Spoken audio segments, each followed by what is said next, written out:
Welcome back to A Wild Approach. In today's video, I want to show you Mossy Hill.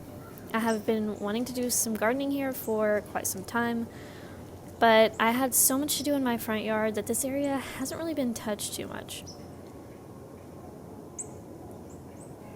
As you can see, there's a beautiful moss back here.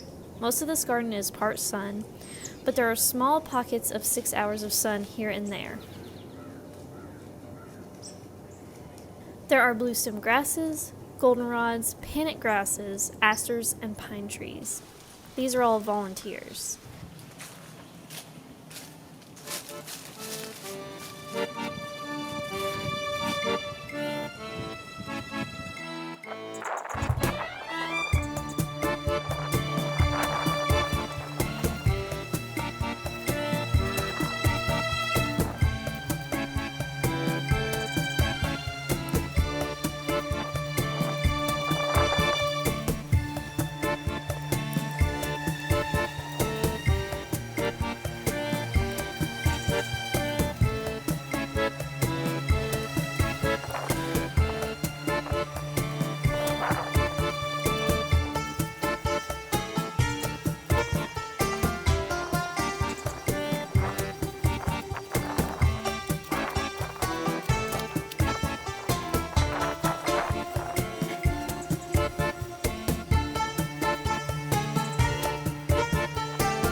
Did you see that?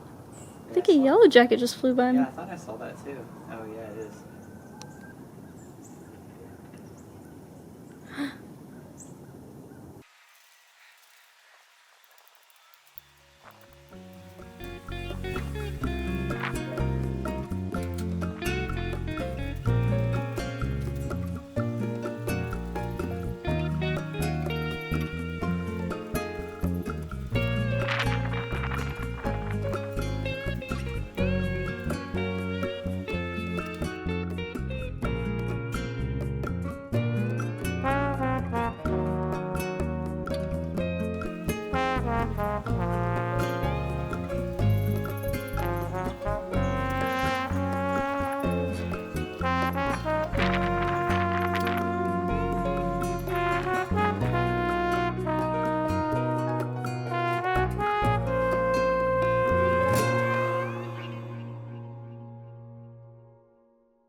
I planted some American plums, spice bush, and dogwood, but in this video I moved 2 of the plums as they were only getting that part sun.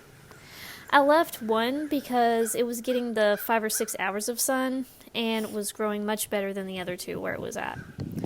I moved the other 2 that weren't growing as well to the front yard where they will get full sun, but I do not know how well they are going to do, because one of them especially had very little roots because they were very difficult for me to dig up.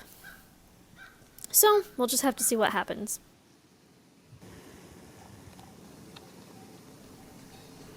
You may be wondering what I'm removing. In the video, I'm clipping back the grapevines that go absolutely crazy back here, and I'm removing the blackberries or black raspberries. I'm not really sure which. I think I have some native ones as well as some non-native ones, but I decided it was time to remove all of them as I want to add my own touch back here and use it as a little oasis. Sitting back here is actually really nice, and I know that now because I just recently moved the chair to this garden. The bird activity in this garden is great, so I'd like to add more screening plants for the property line and maybe even a little garden entryway. For now, I'm removing the thorny stuff to make room for other native plants, and I'm allowing the pine trees to grow for now. I'm trying to get an ID on the pine trees, but it's much harder than expected. I've gone back and forth between shortleaf pine, Virginia pine, and loblolly pine, but I'm back to shortleaf pine again in my mind because I even looked at longleaf pine, and longleaf pine seems way off because when I looked at how long longleaf pine needles really are, I kind of laughed because I was like, this is not even close to the length of pine needles on these. It's a totally different ball game. So I'm starting to think that they're shortleaf pine again, but I am trying to figure that out. I also plan to add some vines and some trellising here and there. For instance, I would love to have trellises on the garage and grow native roses on them or native pipe vine, depending on where on the garage I put the trellises, because I have a very sunny spot on the other side of the garage, and then I have this part sun and part shady spot on this side of the garage. So there are a lot of cool options, and I can't wait to try that. But for now, this is what I have so far. Hop trees, sassafras, rhododendron, the pines, broomsedge bluestem, silky dogwood, asters, goldenrods, and a spice bush.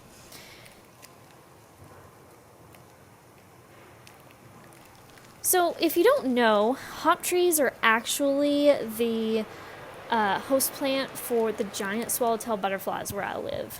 And if you need the scientific name, it's Tilia trifoliata. Probably pronouncing that a little off, but I think it's close enough.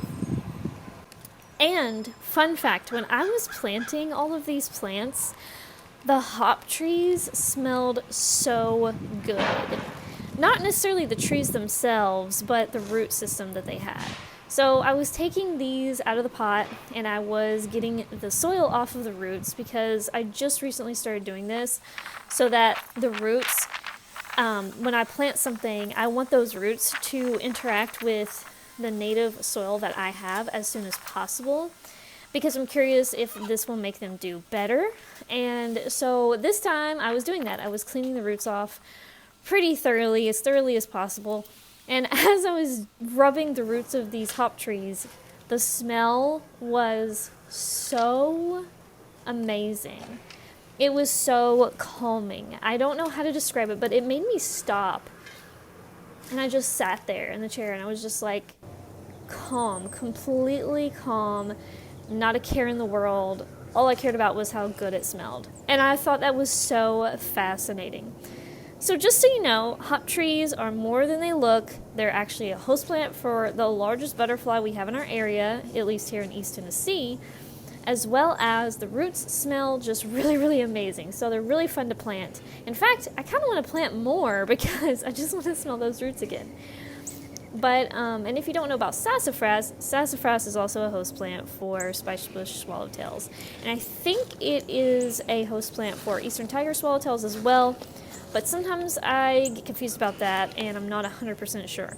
But it is a host plant for butterflies, so very good plant. I love the shape of the leaves of sassafras, and I love the fall color on most sassafras trees. So I can't wait to see how these two do. I did one here in the video, but I have another sassafras around the corner that is not in the footage that I put right near the front of my garage. So I will get to look at that one through my kitchen window every single day, assuming that it doesn't die on me. And I have put protection around the one that I just mentioned, but I haven't put protection around any of the Mossy Hill plants yet.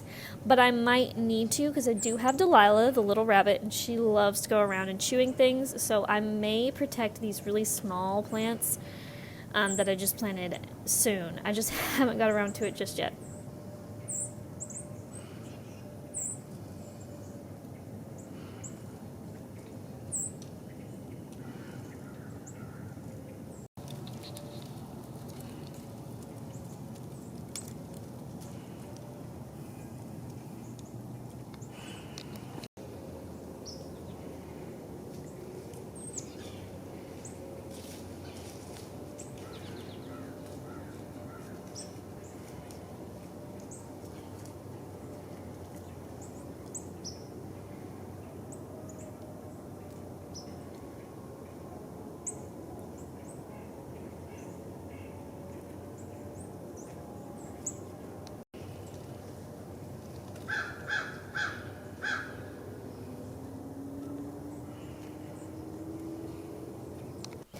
But thank you guys so much for watching. Happy winter, everyone. I hope you're finding ways to enjoy your garden even in the cold. See you next time. Bye.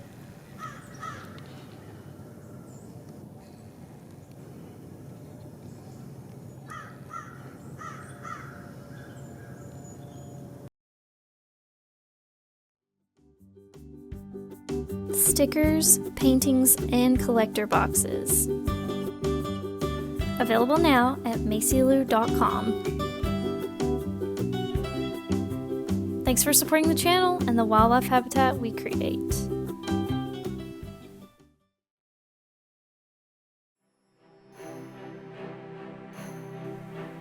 To support the channel, like the video, comment, and subscribe. You can also support my work by buying art from me at macylu.com. Thanks for watching!